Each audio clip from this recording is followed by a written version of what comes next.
nga ay lubayan na nga natin ang pagiging Disney princess at i-update ko naman kayo ngayon sa pinagagawa nga naming samjihan. Nga talaga dahil hindi ko nga to naihabol nitong Valentine's Day, karami sanang mga couples dito. Tsare!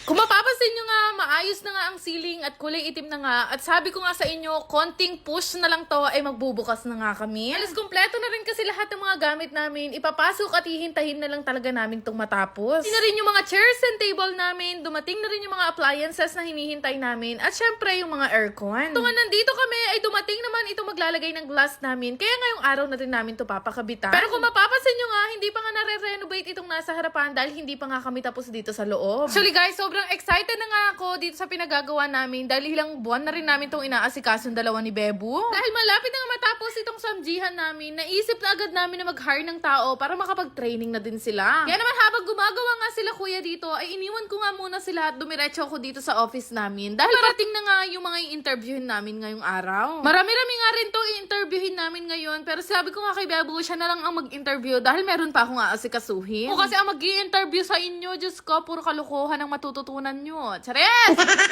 Sabi baka hindi tayo matapos sa interview dahil wala tayong ibang gagawin kundi magchismisan. Dito ko talaga nakakatulong si Bebo dahil aminado naman ako, mas matalino siya sa akin. At totoo, mas stricto siya sa akin dahil ako natatakot ako magalit sa mga tao. Kaya pagdating sa mga ganitong bagay, nagkakatulungan talaga kaming dalawa. After nga namin mag-interview, ay nagbiyahe na ulit kami, pabalik naman ng Pulilan. Kung ako bumaba, ay naglagay muna nga ako nitong cologne na ginagamit ko at ito nga yung free siya ng Mr. Sense. In fairness, hindi siya 2 to 3 hours dahil feeling ko 5 hours na, kasing hot pa rin ako.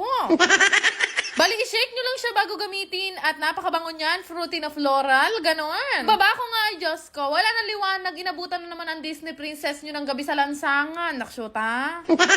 Diretso nga kami dito sa DV Mart dahil marami pa akong bibilhin na gamit. Kailangan ko kasi mamili ng mga gamit na ilalagay nga namin sa office na pinagagawa din namin. Una nga tinignan itong si Disney princess ay itong mga basahan. Yan, kaya tayo nagtatagal, pati basahan gusto aesthetic. Nung makakuha na nga ako ng mga aesthetic na basahan, ay dumiretso naman ako dito sa bilihan ng mga walis tambo. Dapat aesthetic din. Hoy, malaram. Mas pipiliin natin ang aesthetic kaysa sa mauhusay.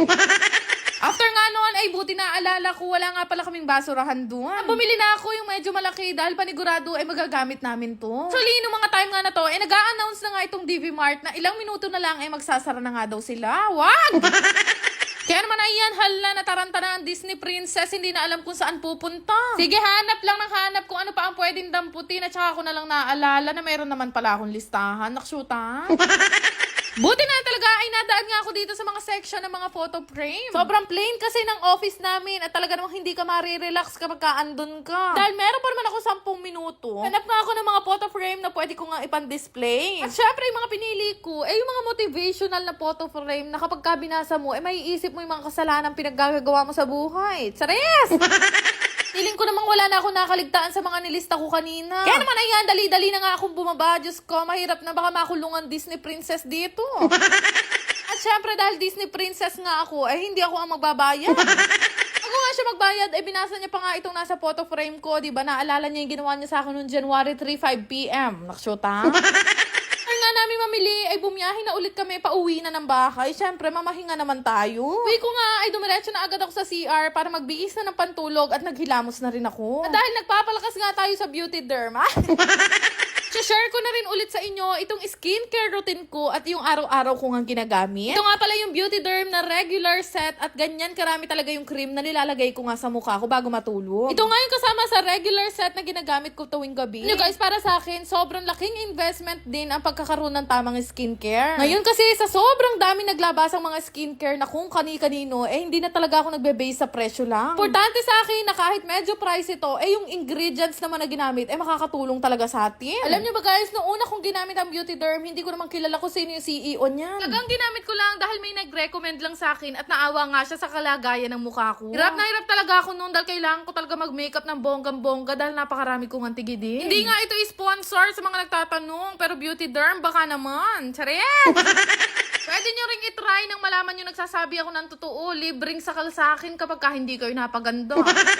Nga Sinasabayan ko pa yan ng isa sa mga panggayumo ko kay Bebo. Itong Neko tayo na 9-in-1 pampaputi na pampafresh pa. Grabe, alam nyo naman na napakatagal ko nang iniinom itong Neko tayo. Yan ang rason kung bakit patay na patay sa akin si Bebo. Nakshuta.